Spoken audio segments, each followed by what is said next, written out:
The bright lights of the lunar observatory flickered across Dr. Elaine Moore's tired face. She had been staring at her screens for 16 hours straight. Something wasn't right with the data coming in from the Jupiter sector. The signal pattern repeated every 12 minutes and 7 seconds. Too regular to be natural. "Computer, run the filter again," she said, rubbing her eyes. The computer beeped. "Signal confirmed. Pattern matches no known natural phenomenon." Elaine's heart raced. After 10 years of searching the stars for signs of alien life, she might have found something real. She reached for the communication panel. "Director Walsh, you need to see this." 3 days later, the U.S. Horizon left Earth orbit. Captain Peter Collins stood on the bridge, watching the blue planet shrink behind them. His ship was the fastest ever built by human hands, but the journey to Jupiter would still take a week.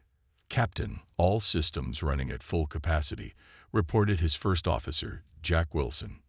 "Good. Let's hope Dr. Moore's signal is still there when we arrive," said Collins. Dr. Moore hadn't left her workstation since they departed. She kept checking and rechecking her data. The signal was still broadcasting from just beyond Jupiter. "It hasn't moved," she told Collins when he brought her coffee. "Whatever it is, it's waiting." The horizon approached Jupiter on the 8th day. The gas giant's swirling storms filled their view screen. Beyond it, sensors detected a small object. "Definitely not a natural formation," said Officer Wilson. "Metal composition. About half our size." "Any response to our hails?" asked Collins. "None, sir. But I'm reading very low power levels. It might be damage." Collins made his decision quickly. "Prepare boarding suits. Dr. Moore, you're with me." Their shuttle approached the strange vessel carefully. Up close, they could see the burn marks along its hull. Something had attacked it. "Look at the design," whispered Elaine through her helmet mic. "No human could have built this." The alien ship's airlock was damaged but functional. Inside, emergency lights cast a purple glow over curved walls covered in symbols. The air was breathable but smelled like cinnamon. "Life signs ahead," said Collins, checking his scanner. "Just one." They found the pilot in what appeared to be the control room. The creature was insectoid, with 4 arms and a hard exoskeleton. 2 of its limbs were badly injured. It clicked rapidly when it saw them. "Universal Translator is working," said Elaine. "Give it a moment." The clicks gradually transformed into words they could understand. "Humans, you came. Good. I'm Captain Peter Collins of the U.S. Horizon. This is Dr. Elaine Moore. We received your signal." The alien's compound eyes reflected the emergency lights. "I am Axel Ton, diplomatic envoy of the Vrisk Hive. My mission was to observe your world, to judge if you were ready." "Ready for what?" asked Elaine. "For the truth, for contact with the Galactic Council." Collins and Elaine exchanged looks. "There's a galactic government?" Collins asked. "For 12,000 years, 47 species, we have watched your world for centuries. The Council was divided on whether to contact you." "What happened to your ship?" Collins gestured to the damage. "Those who did not want contact. They tried to stop my mission." Axel Ton's voice weakened. "My wounds are severe." "We'll get you medical attention," said Collins. "We have doctors. Your medicine cannot help me, but you must take my data core." The alien pointed to a glowing crystal embedded in the console. "It contains everything you need to know. The Council's location, their protocols, their weaknesses." "Weaknesses?" Elaine asked. "The Council is not what it once was. Corruption grows. They fear humans because you are different. You adapt quickly, create rapidly. Some believe you will upset the balance of power." Collins carefully removed the crystal. "We just want peaceful contact. Peace may not be possible. My attackers will report back. The Council will debate your fate, but some have already decided humans are too dangerous to join the galactic community." Zelton's breathing became labored. "Take me with you. I can help prepare your people. There isn't much time." 6 months later, a human delegation prepared to board Earth's first faster-than-light vessel, built with technology from Celton's data core. Destination: Centaurus Prime, headquarters of the Galactic Council. Humanity was about to change forever. The human delegation stepped off their ship onto Centaurus Prime.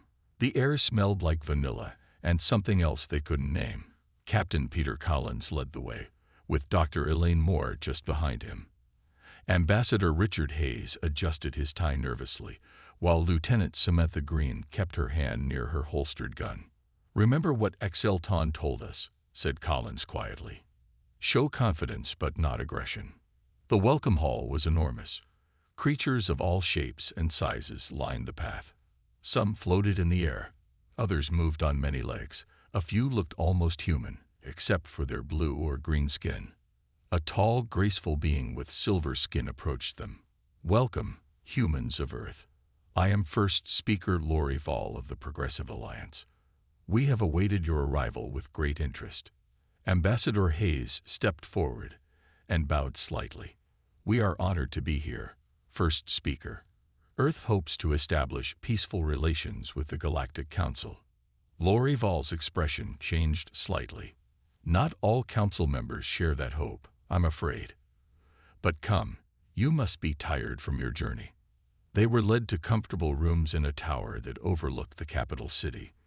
Through the windows, they could see vehicles flying between buildings that reached into the clouds. "It's like something from a dream," whispered Dr. Moore, pressing her hand against the glass. Lieutenant Green wasn't looking at the view. She was scanning the room with a small device. "Interesting," she said. "Their security systems have gaps. Big ones." The next morning, they attended their first council session. The chamber was circular, with seats for hundreds of representatives. The human delegation sat in a special section for observers. 3 distinct groups were obvious even to the newcomers. The progressives sat to the left, their members diverse and colorful. The traditionalists occupied the right side, mostly older species with formal clothing and stern faces. Between them sat the isolationists, who kept glancing at the humans with obvious distrust. A massive being with tentacles instead of arms called the session to order. "The Council recognizes the human delegation. Let the record show that humanity has been granted observer status for 1 galactic cycle."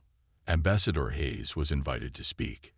He walked to the center of the chamber, feeling the eyes of hundreds of alien beings upon him. "Distinguished members of the Galactic Council," he began.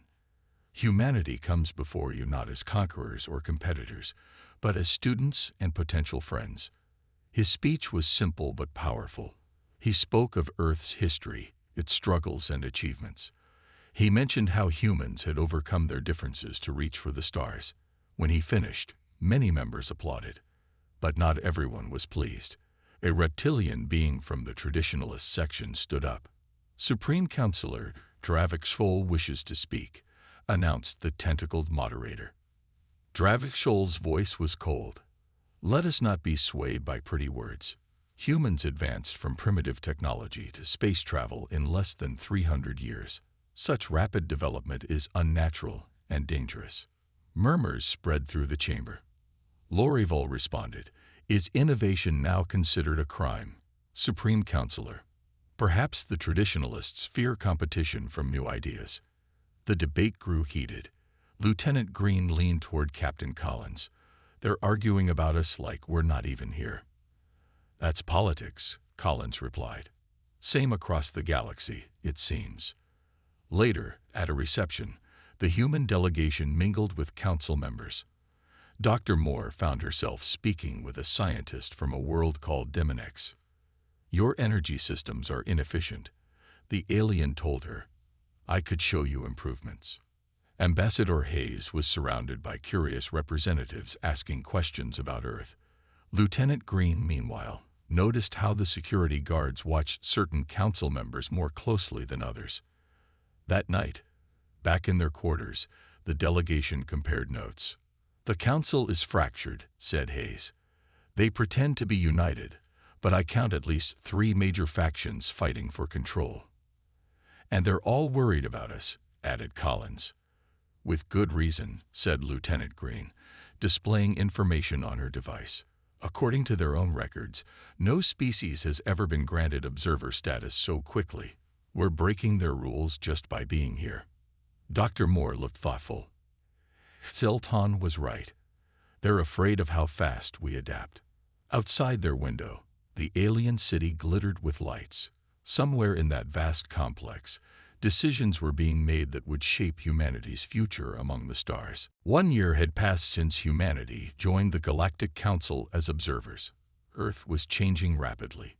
Streets that once had cars now had floating vehicles. Hospitals used alien medical technology to cure diseases that had killed millions before. Schools taught children about the 47 species of the Council. Ambassador Richard Hayes sat in his office at the Human Embassy on Centaurus Prime. The walls were decorated with pictures of Earth. He missed home, but his work here was too important to leave. The trade reports are in, said Lieutenant Samantha Green, now his chief of security. She placed a data pad on his desk. Earth businesses are growing faster than anyone expected. Hayes looked at the numbers and smiled. Human companies now control 10% of interstellar shipping. Not bad for newcomers. The traditionalists aren't happy about it, said Green. They're losing money and influence. They've had things their way for too long, Hayes replied. A little competition is healthy. Green's face grew serious. We've also picked up some concerning communications. The traditionalist faction has been meeting in secret. Before Hayes could respond, Dr. Elaine Moore burst into the office. Her face was flushed with excitement. I've done it, she exclaimed. The new energy converter works. It combines human transistor technology with alien quantum fields. Hayes raised his eyebrows. And that means? It means smaller ships can now travel between stars, Moore explained. Before, only large vessels could generate enough power for jump drives. Now even a ship the size of an old Earth airplane can make the journey. This will change everything, said Hayes. The smaller species can finally travel independently without paying the big transportation guilds, most of which are controlled by traditionalist species, added Green. They won't like this at all. That evening, Captain Peter Collins, now commander of Earth's growing space fleet, joined them for dinner at the embassy. The chef had prepared a mix of Earth and alien foods. Try the blue fruit, Collins told Hayes. Tastes like steak somehow. Their meal was interrupted when Green's communication device beeped. Her face went pale as she read the message. We have a problem, she said. Our trade office in the Southern District was just denied its license renewal. The official reason is paperwork irregularities. That's the 4th human business blocked this week, said Collins. Someone's trying to push us out. Hayes stood up. I'll speak with First Speaker Lorival tomorrow. This has gone too far. But they never made it to that meeting. In the middle of the night, alarms blared throughout the human embassy. Lieutenant Green's voice came over the speakers. All personnel to secure locations. This is not a drill. A massive explosion rocked the building. The windows shattered, sending glass flying everywhere. Hayes was thrown from his bed onto the floor. Security guards rushed into his room. Ambassador, we need to move you to the safe room. Through smoke and chaos, they led Hayes down emergency stairs. He saw injured staff members being helped by others. The embassy's main hall was destroyed. Where the reception desk had once stood, there was only a smoking crater. In the safe room, Hayes found Collins and Moore already waiting. Green arrived minutes later, her uniform torn and a cut on her forehead. 2 of our staff are dead, she reported grimly. 12 injured. The bomb was planted near the main entrance. Council security should have prevented this, said Collins angrily.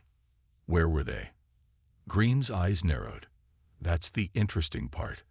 According to our security logs, the council guards assigned to our perimeter left their posts 20 minutes before the explosion. That can't be a coincidence, said Moore. Hayes clenched his fists. No, it can't. He touched his injured shoulder where a piece of debris had struck him. His diplomatic smile was gone, replaced by firm determination. "Captain Collins, I want you and Lieutenant Green to find out who did this. Don't trust Council security. Run your own investigation."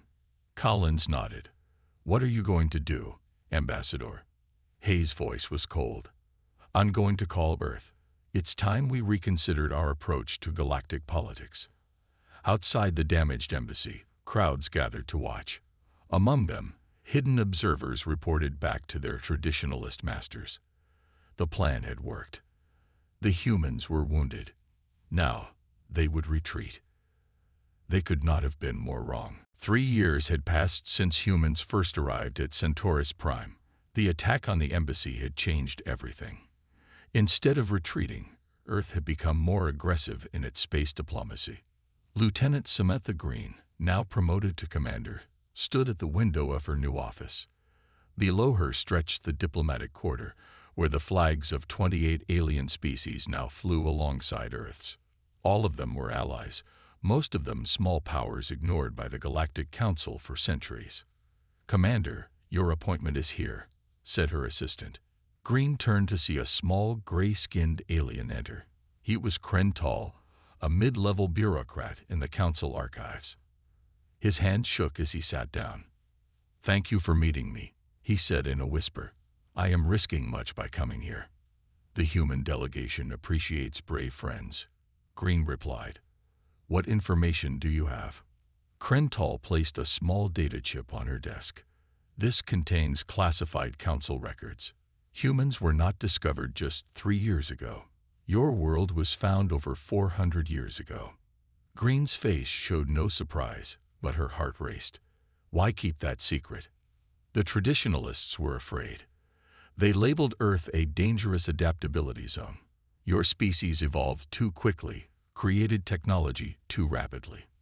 They decided to quarantine your solar system until they could decide what to do with you. Green picked up the chip. "Thank you, Krental. We'll make sure you're protected." After the informant left, Green immediately called Captain Collins and Dr. Moore to her office. Ambassador Hayes joined by secure video link from Earth, where he was still recovering from his injuries. "The Council has been lying since day one," Green told them, displaying the files from Krental's chip on a large screen. "They'd been watching us for centuries." Dr. Moore studied the data with wide eyes. According to this, they'd been suppressing technological development across the galaxy. Any species that advances too quickly is either restricted or, she paused, or eliminated. "Eliminated?" Collins asked sharply. "There are records of at least 7 civilizations that were deemed dangerously innovative. All suffered mysterious plagues or natural disasters that set them back hundreds of years." Hayes' face on the screen looked grim. "This explains why the Council is so hierarchical. It's not natural development, it's engineered control." "There's more," said Green. "Krental told me that Dr. Moore's energy converter has terrified the inner circle. Smaller species can now travel independently, which threatens the transportation monopolies." Moore nodded. "I've already shared the design with 15 of our new allies. Their ships are being upgraded as we speak." Collins looked out the window at the city. "The Council structure is already changing. Look how many species have aligned with us." "The isolationists are worried," said Green. "They proposed a new measure to restrict human expansion beyond our solar system. It goes to vote next week." Hayes leaned forward. "We need to act before they can pass it. I'm sending a special diplomatic package to Centaurus Prime. It contains evidence we've gathered about Council corruption. We're going to broadcast it to every member world." "That will cause chaos," Collins warned. "Perhaps chaos is needed," said Hayes. "The Council has maintained control through secrecy. Let's see how they handle transparency." Later that day, Commander Green received another visitor. It was First Speaker Lorival of the Progressives. The tall, silver-skinned alien seemed troubled. "Commander, I came to warn you. Supreme Counselor Dravik Sul has convinced many traditionalists that humans must be contained. They speak of preventative measures." "You mean military action," said Green. Lorival nodded sadly. The council has stood for 12,000 years. Now it may fall because of fear. Not because of fear, Green corrected. Because of lies. The council stopped serving its members long ago. It only serves those in power. Many of us agree, said Lorival. That is why I am here. When you make your move, know that not all of the council stands against you. As the alien leader left, Green looked again at the flags flying outside. For centuries, these smaller species had accepted their place at the bottom. Now, with humanity's help, they were rising. The old order was beginning to crumble. 5 years after first contact, the tension between humanity and the Galactic Council reached its breaking point. The Grand Council chamber was packed with representatives from all 47 member species. The air felt heavy with anticipation. Supreme Counselor Dravik Sul stood at the center podium, his reptilian scales gleaming under the bright lights. His voice boomed through the hall. The time for half measures has passed, he declared. Human technology is spreading too rapidly. Their influence grows unchecked. Today we vote on Resolution 7729, requiring all human technological development to be supervised by Council observers. Murmurs spread through the chamber. Captain Peter Collins, now Admiral of Earth's fleet, leaned toward Commander Green. That would give them access to all our research, he whispered, even military systems. It's a direct attack on our sovereignty, Green replied. First Speaker Lorival rose to speak for the progressive faction. This resolution goes against the founding principles of the Council. Each species has the right to develop according to their own path. Dravik Sul's eyes narrowed. When a child plays with fire, the adults must intervene. Humans advance too quickly. They do not understand the dangers. The debate raged for hours. Finally, Ambassador Richard Hayes requested the right to address the Council. He walked slowly to the center of the chamber, still limping slightly from his injuries in the embassy bombing. Distinguished members of the Council, he began. For 5 years, Earth has sought friendship and cooperation. We have followed your rules. We have respected your traditions. And how have you repaid us? He activated a small device in his hand. The chamber's main screens flickered to life, displaying internal council documents. With lies, with sabotage, with violence. The screens showed proof of the traditionalists' involvement in the embassy bombing. They showed records of Earth being discovered centuries ago and deliberately isolated. They showed plans to restrict human expansion by any means necessary. Earth rejects Resolution 7729, Hayes declared, his voice strong despite his frail appearance. Furthermore, Earth and 15 other sovereign worlds hereby announce the formation of the Human Alliance, a new cooperative body based on true equality. The chamber erupted in chaos. Dravik Sul slammed his fist on the podium. This is rebellion. This is treason. No, Hayes replied calmly. This is freedom.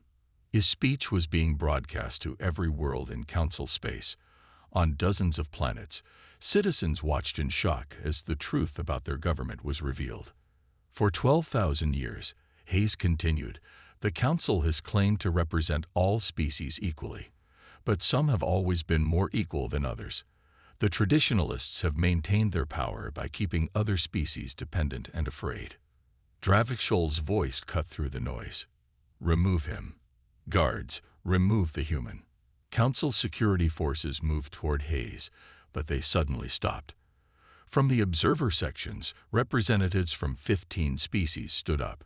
Each wore a small pin displaying Earth's blue and green colors. We stand with Earth, they said in unison. On the main floor, several council members from the progressive faction also rose to their feet. The humans speak truth, said Lorival. It is time for change. Dravik Sul's face contorted with rage. This is the very danger we feared. In just 5 years, humans have turned you against 12,000 years of tradition. Perhaps some traditions deserve to end, replied Hayes. As he finished speaking, the chamber lights suddenly dimmed. Emergency alarms began to sound. "Security breach in Sector 7, announced an automated voice. Commander Green's communication device beeped. She checked it and looked up sharply at Collins. "We have intruders in our quarters," she said quietly. "They're after the full data archive." Collins nodded. "Go, I'll stay with Hayes." Green slipped out of the chamber as the chaos continued. In the corridor, she found 4 armed figures in Council security uniforms trying to enter the human delegation's offices. She drew her weapon. "That's far enough." The leader turned.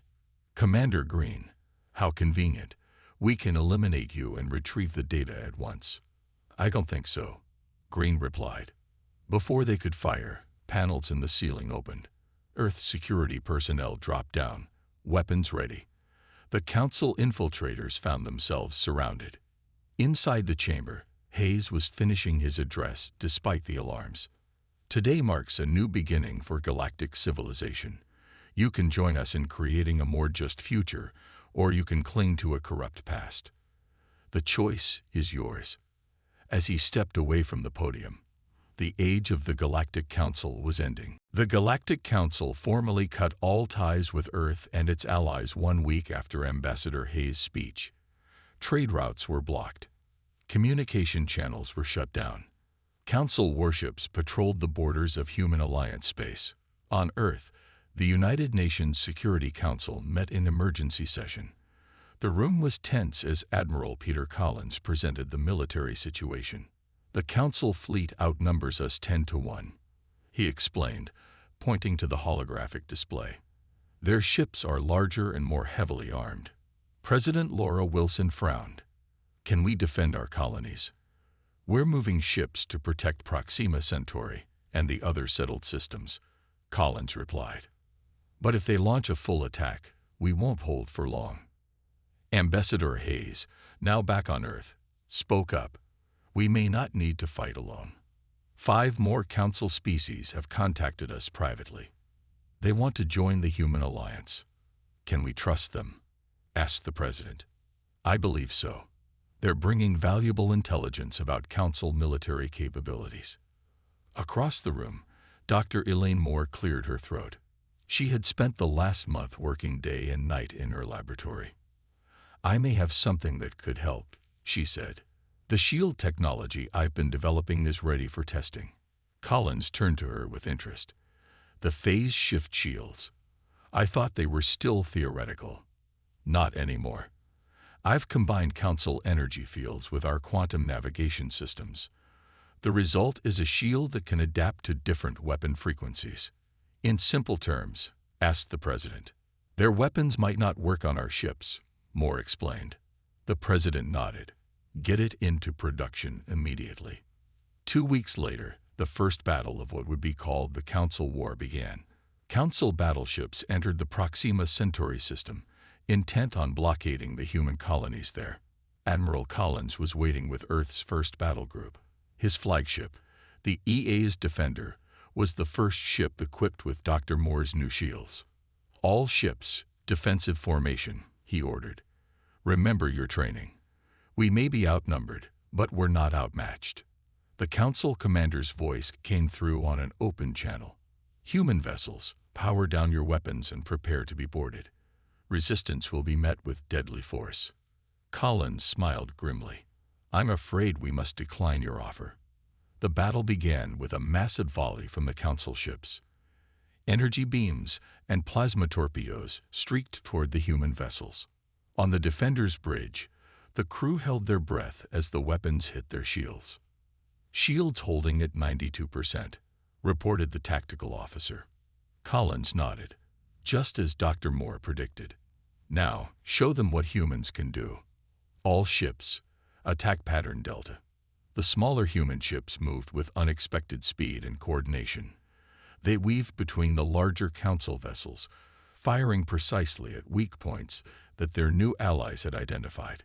"They're breaking formation," said Commander Green, who stood at Collins' side. "They didn't expect us to be able to withstand their initial barrage." The battle raged for 3 hours. When it ended, 4 Council ships had been disabled, 3 had retreated, and 1 had been destroyed. The human fleet had lost just 2 small corvettes, and most of their crews had been rescued. News of the human victory spread quickly through Council space. On dozens of worlds, people who had lived under traditionalist control for generations began to question their leaders. On a planet called Terex, protests filled the streets.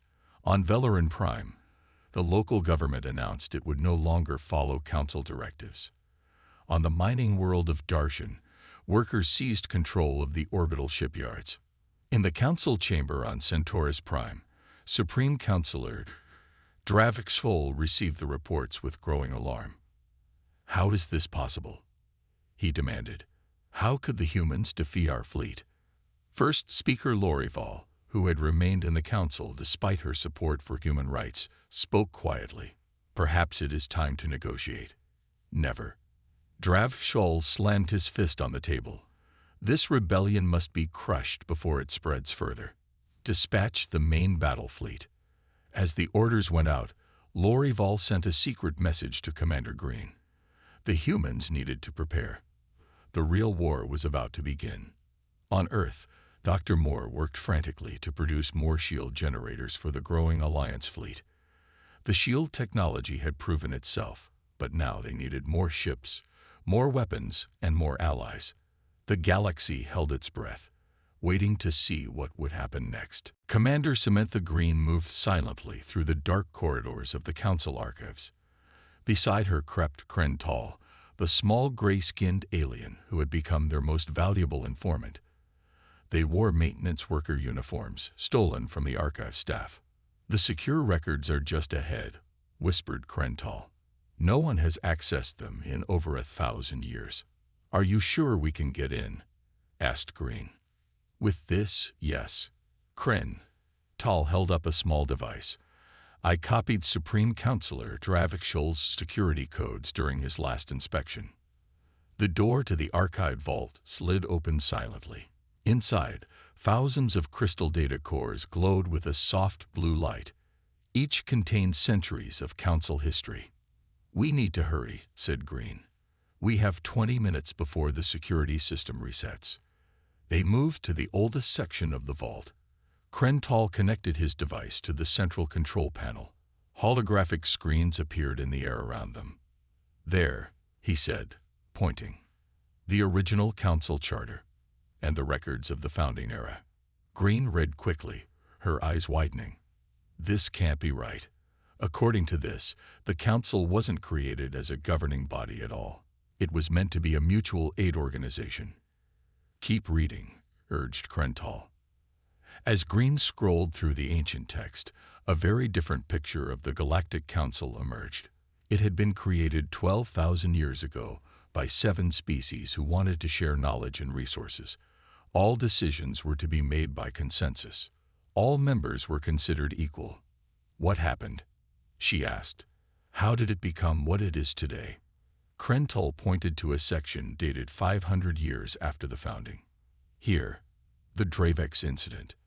The record showed how the species now known as the Traditionalists had gradually taken control. They had introduced hierarchies and restrictions. When the original founders objected, they were accused of plotting rebellion. "The founders weren't wiped out," Green said in amazement. "They were exiled, sent to the edge of the galaxy, and their existence erased from official records," added Kren Tall. "Only these original documents remain." Green quickly copied everything to a secure data core. The founders might still be out there. If we could find them. Suddenly, alarms blared throughout the archive. Red lights flashed in the corridor outside. "We've been discovered." Kren Tall's voice shook with fear. "Time to go." Plan B. Green pressed her communication device. "Eagle to nest. Package secured. Need extraction." They ran through the corridors as security forces filled the archive building. At an intersection, Green stopped and pulled out a small sphere from her pocket. "What is that?" asked Kren Tall. "Smoke screen. Cover your eyes." The sphere exploded into dense blue fog. As the security forces stumbled through it, Green led Kren Tall to a maintenance shaft. "Up there," she said. "It leads to the roof." On the roof of the massive archive building, council ships were already circling with searchlights. Green and Krental crouched behind a ventilation unit. "We're trapped," said Krental. Green smiled. Not quite. A human shuttle suddenly appeared, its stealth systems deactivating as it hovered near the edge of the roof. The side door opened to reveal Admiral Collins. "Need a ride?" he called. They sprinted across the roof as energy weapons fired from the council ships. Green pushed Krental into the shuttle first, then leaped in as a blast hit where she had been standing. "Go," she shouted. The shuttle's engines roared as it shot upward into the night sky. Council ships pursued, but the shuttle's advanced technology allowed it to outmaneuver them. Hours later, on board the human flagship, Green presented their findings to Admiral Collins and Ambassador Hayes via secure link from Earth. "The founders are alive," she said, "and based on these coordinates, we can find them." Hayes looked thoughtful. "If they've been developing their technology in isolation all this time, they could be more advanced than the Council," Collins finished. "They might help us, or they might want nothing to do with galactic politics," cautioned Green. After being betrayed the first time, Collins stood and looked out at the stars. "There's only one way to find out. I'll lead a mission to their location. It's at the very edge of known space," warned Green. "Extremely dangerous." Collins smiled. "When has that ever stopped humans from exploring?" As they prepared for the mission, news arrived from human alliance worlds. The Council fleet was gathering for a massive assault. Time was running out. Finding the founders had become their last hope. Admiral Peter Collins stood on the bridge of the EA's Explorer, staring at the strange world that filled their view screen. After 3 weeks of travel through unknown regions of space, they had reached the coordinates from the ancient records. "Life signs?" he asked. "Billions," replied his science officer, "and energy readings unlike anything we've ever seen." "We're being scanned," reported Commander Green. "Very powerful signals." A voice suddenly came through their communication system, speaking in perfect English. "Human vessel, identify yourself and state your purpose." Collins took a deep breath. "This is Admiral Peter Collins of Earth. We seek the founders of the original Galactic Council." There was a long pause. Then, "Prepare to receive landing coordinates." An hour later, Collins, Green, and a small team stood on the surface of the alien world. The city around them was like nothing they had seen before.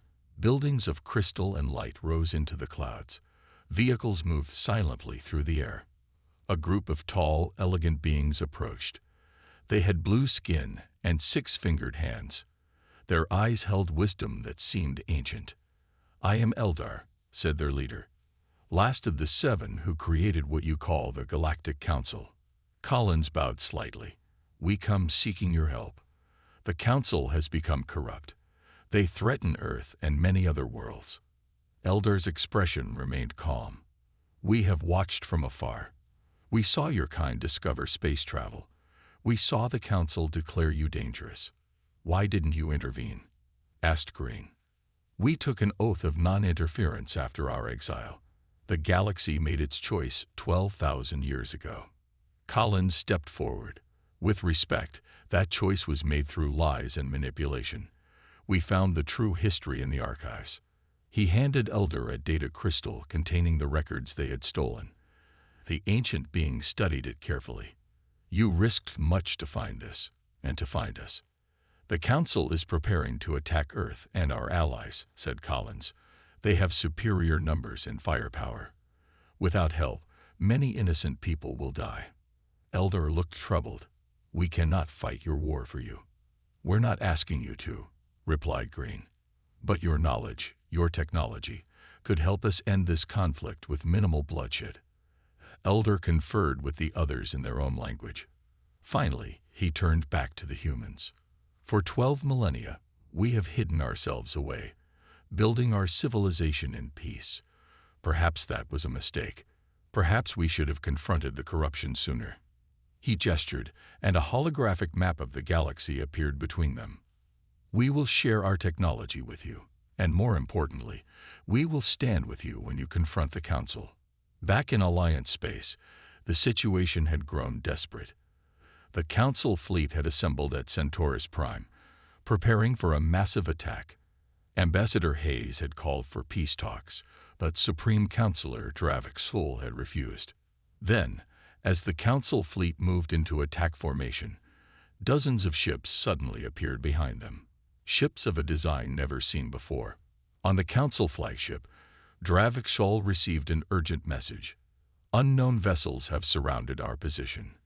First Speaker Lorival, who had remained on Centaurus Prime, entered the command center. Not unknown. Ancient.